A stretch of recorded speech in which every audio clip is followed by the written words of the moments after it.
If you have a reactive dog, you've probably searched for that one golden tip, the thing that will finally make a difference. But here's the truth, there isn't just one magical fix. There are, however, small everyday habits that can quietly make reactivity worse. And that's what we're going to be looking at today. Because unless we start there, by removing the things that are working against us, real change is hard to come by. Now, I want to start with something that may be a little bit controversial. When I work with leash reactive clients, this is one of the first non negotiables.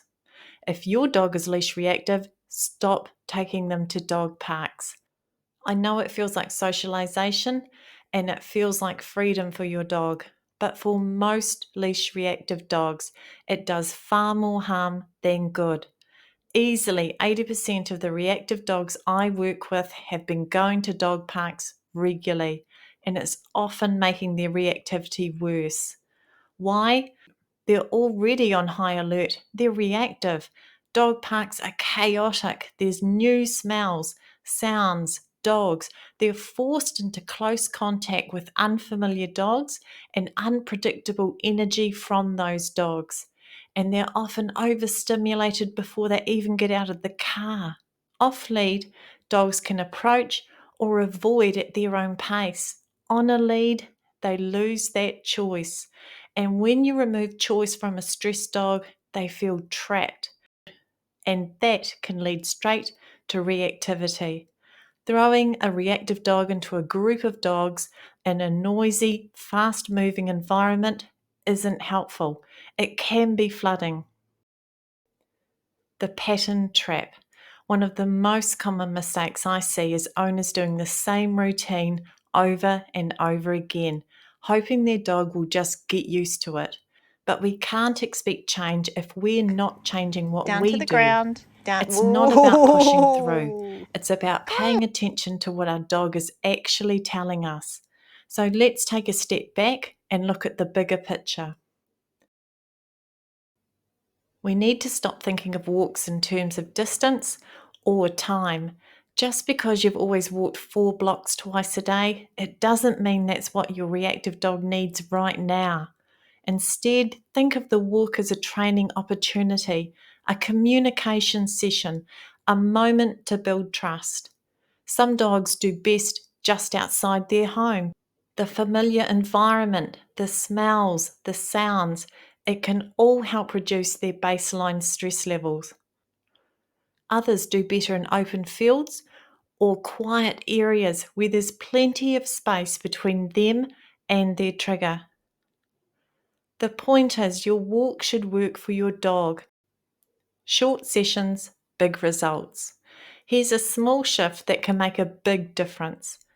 If you usually walk your dog for 20 minutes, split that into 2 or 3 short sessions instead.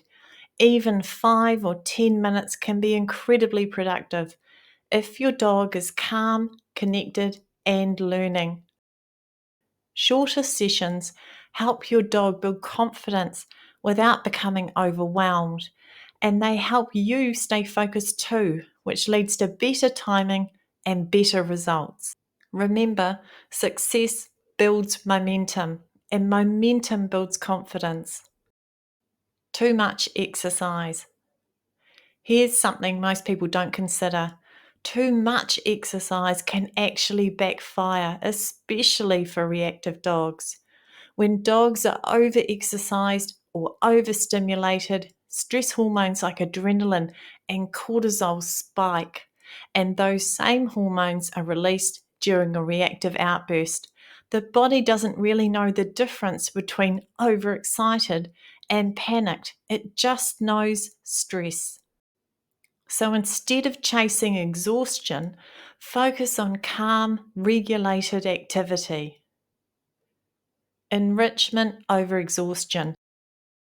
Try and figure out how to get it. Okay? Just let him go for it? Yeah, go for it.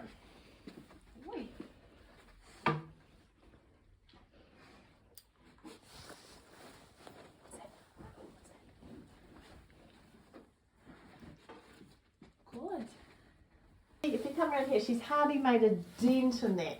But she has to really work her wee tongue in This there is to where get it. enrichment comes in.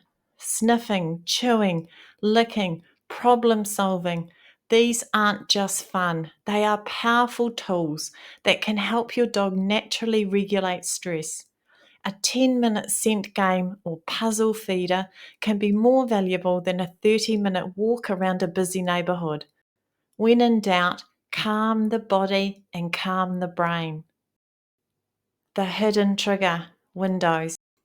Here's one you might not have thought about: window reactivity. If your dog is spending hours staring out the window waiting for something to bark at, they're rehearsing reactivity all day long. Even the anticipation of a trigger can release stress hormones long before the bark actually happens. So when they finally see that person, dog, or car, they're already overloaded. That stress builds up and it shows up on your walks.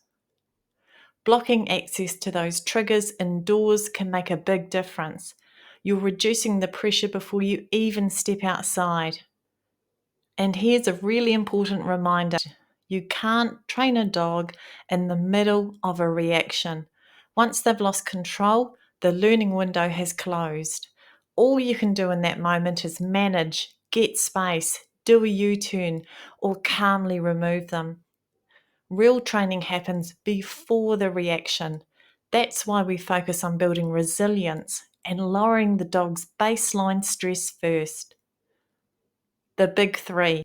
With every reactive dog client, we work on these three things: rest and sleep. Dogs need downtime to reset their nervous systems. Enrichment, calming activities that help reduce overall stress. Low intensity trigger training, very short, very intentional sessions with manageable exposure. When you combine these three things consistently, the change is often remarkable. It won't happen overnight, but it is absolutely possible. So if this feels like the kind of approach your dog needs, you're not alone. Reactive dogs aren't broken, they're just overwhelmed and they need a little bit of help to feel safe again. I know living with a reactive dog is hard. We've created an entire playlist with bite-sized, real-world help for reactive dogs. You're not alone in this issue. You can do it.